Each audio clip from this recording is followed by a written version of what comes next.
बाबु हजुर मामा जेस अब बर्खे बाली पनि पाक्न लाग्यो मकै सके पनि होइन हजुर मामा एकदम हाम्रो गाउँ जेस रमाइलो छ अनि मामा पुगेर आइयो होइन हजुर मामा अनि सुन्नु न भान्जा हजुर मामा मलाई यो पोखरी देख्ने बित्तिकै एउटा रमाइलो घटनाको याद आयो क्या तपाईँ त सानो हुनुहुन्थ्यो हामी टिकटक बनाउँथ्यौँ होइन एकदमै एकदमै धेरै भाइरल भएको थियो क्या यो पोखरीबाट 4-5 वर्ष अगाडिको कुरा हो लगभग 6 वर्षै भएन तर म चाहिँ बिर्सेँ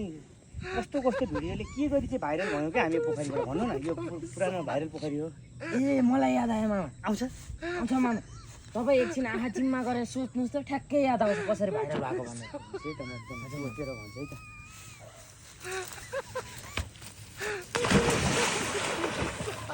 हो मामा यसरी हो भाइरल भएको मामा म के गर्नु भएको भान्जा तपाईँले मैले जहिले तपाईँलाई यसरी लात्तले हानेर पोखरीमा खसाउँथेँ अनि यसरी भाइरल भएको भने मामा कहाँ यस्तो मर्ने गरी हाने त भने त पहिला पो सानो हुन्थ्यो तिमी कहाँ यसरी हान्ने हो त भने यो भाइरल पनि हुनु परेको छैन मलाई किन जान्नुहोस्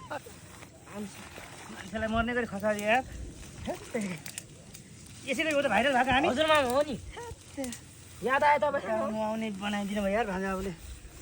याद आयो नि मामा यस्तो गर्नु हुँदैन यस्तो उसमा यार त कोरबानमा बर्बाद भयो नि